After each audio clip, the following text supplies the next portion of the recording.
was talking to Veronica, my wife, this morning, and we'd heard some sad news from a friend in Zimbabwe, and Veronica said, "We live on the threshold of another kingdom." And I just think that's just such a lovely phrase, isn't it? We live on the threshold of another kingdom.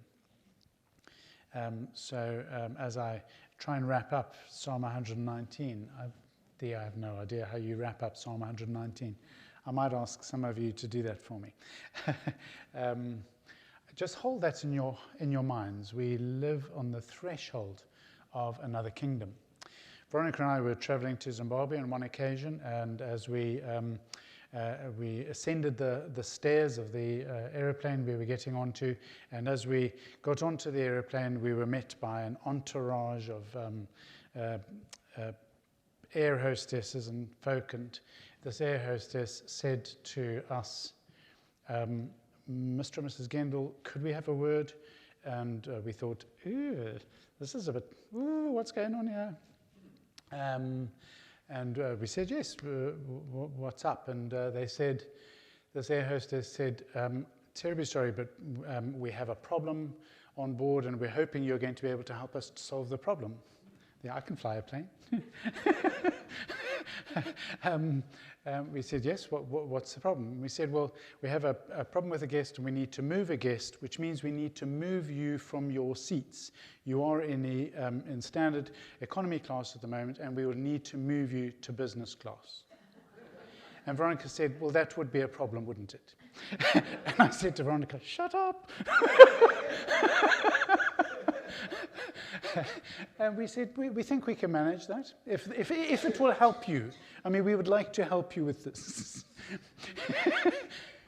And it was literally a case of economy class, curtain, business class. You could not imagine the difference unless you've experienced it. And it was literally a curtain. Just a curtain between the difference between the two. And I won't go into the detail of it, apart from the goodies they give you when you walk through the door. It's just amazing. You get all sorts of little goodies, and you begin to be treated like you are somebody. I mean, they do that in the standard economy class as well, but not quite the same as you do when you're in business class. And they took me to my seat, and they took Veronica to her seat, and we were not sitting together. And my beloved said, "Is it not possible for me to sit with my husband?" I said, "We're in business class." And the air hostess said, "Well, I'll have a look and see what we can do." And then a few minutes later, air hostess approaches Veronica, and air hostess approaches me, and we both get told the same story. "We're terribly sorry for this inconvenience, but we're going to need to move you to be able to settle you into business class. We're going to have to move you to first class to do this." I mean, this is a true story. And we're now in business class. Okay, you were talking saunas, swimming pools, the whole, the slight exaggeration. Curtain. One step. First class. And again, you cannot imagine the difference. And the goodies that come. I mean, we were given these lovely cushiony type of slipper in business class. When you go into first class, you're given the slipper and the dressing gown. I mean, it is an extraordinary experience. And they in first class knew that we were going to be moved back to business class, but we were still treated for that moment like first class people. It was extraordinary. I love telling that story.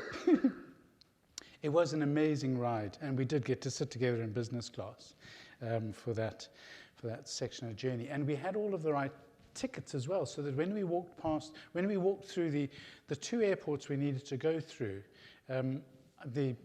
we had the ticket that said we were first class and we needed to be treated like first class. So I just waved it, and Veronica said, "But we're not first class anymore."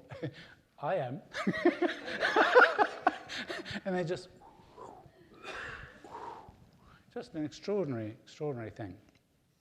We live on the threshold of another kingdom, a curtain away. And it is as simple as that. It's a beautiful thing.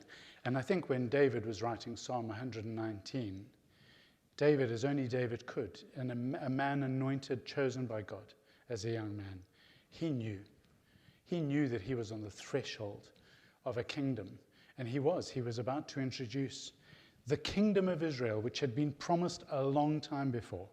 And he was about to inaugurate that extraordinary kingdom, the kingdom of Israel, the then superpower of the day.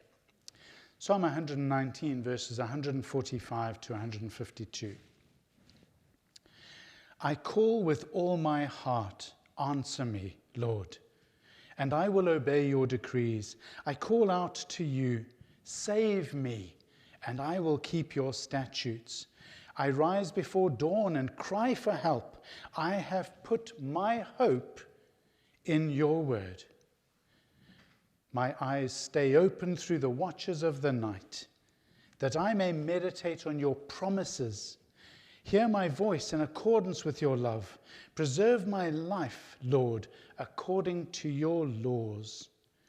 Those who devise wicked schemes are near, but they are far from the Lord. Yet you are near, Lord, and all your commands are true. Long ago, I learned from your statutes that you established them to last forever.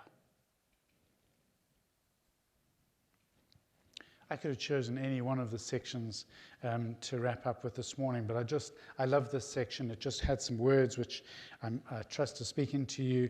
The words of promise, we had it earlier. The words of promise, again, the opening of the eyes. The calling out, I will call out with all my heart. Be encouraged to call out with all your heart, folk.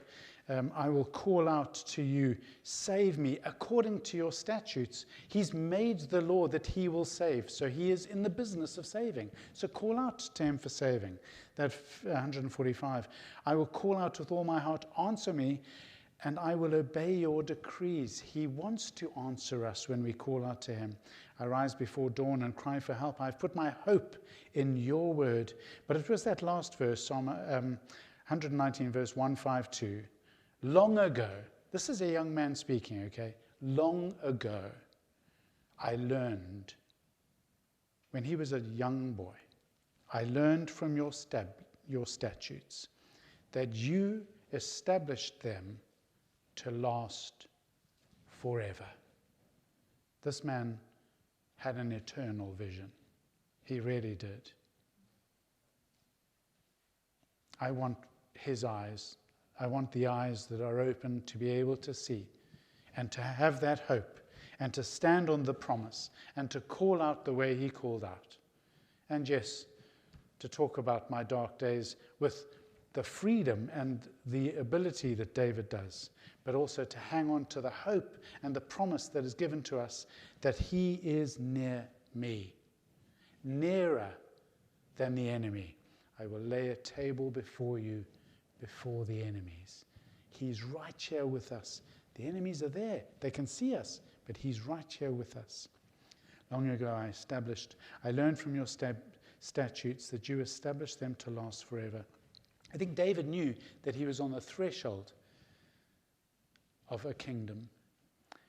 And whether he had a glimpse of the promise that was to come, the promise of the fulfillment that was to come through the David line in Jesus Christ, we do not know. But of course we do know that Jesus is that fulfillment.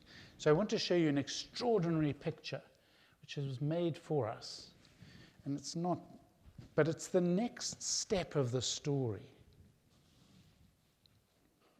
Isn't that extraordinary? Isn't that beautiful?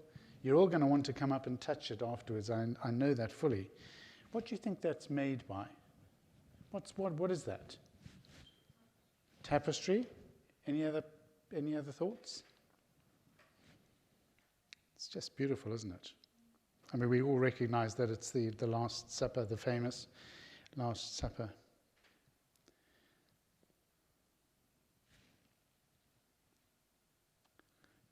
Beads. beads. Beads. Every one of those is a bead. Extraordinary, isn't it? Took 2 weeks. 2 weeks to make. But every one of those is a bead stuck in place and prayed over. The lady who gave us to us, called Carol, lovely lady of God, asked if we would want one. Yes. But I love it, because as soon as she gave it to me, I just had this, I had this very strong feeling that every one of the beads in that picture my life is made up of those thousands of beads. My life is made up of those thousands of moments that paints a beautiful picture, the picture that only God can make. And he's putting the beads together. He's putting the picture together. He is embroidering the picture. And I wanted to share that this morning, because there again is the threshold of another kingdom. Jesus announced the kingdom. He proclaimed the kingdom. But it was the beginning of the kingdom. The kingdom is now, and so much more. The kingdom is coming. We are on that threshold. Folk, we are that curtain away. And we're standing in that place between the now and the so much more. It's a kingdom. And we can, and every now and again, we catch a glimpse of the beauty of that kingdom, don't we? But we also have the ugliness and the dirt and the mess and the struggle of this kingdom, this earthly kingdom. And we need to be reminded, again, I need to be reminded again and again, that we stand on the threshold of a kingdom where there is no pain, where there is no disease, where there is no darkness, where there is no trouble. I discovered this lovely quote from C.S. Lewis about Psalm 119. C.S. Lewis, in his book on the reflection of the Psalms, in the chapter called Sweeter Than Honey, just like that, Sweeter Than Honey, says this: "The poem is not and does not pretend to be a sudden outpouring of the heart like, say, Psalm 18. It is a pattern, a thing done like embroidery, stitch by stitch, through long, quiet hours, for the love of the subject and for the delight in leisurely, disciplined craftsmanship." Psalm 119 is a beautiful act of craftsmanship. And I would love to write a poem like it, using our alphabet. Eight sentences for each of the letters, and every one of those sentences beginning with the letter of that section. And crafting that and doing that would be a beautiful thing to do. And it would take time. But it would be an outpouring of my love for the word, my love for him. And I suspect you may want to do something similar. And maybe in your mind's eye you have done something similar.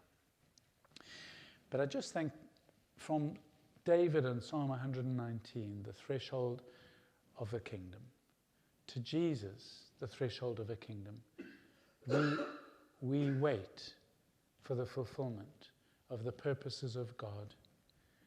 Long ago, I learned from your statutes that you established them to last forever. We are heading into forever land. I rise before dawn and cry for help. I have put my hope in your word. Amen.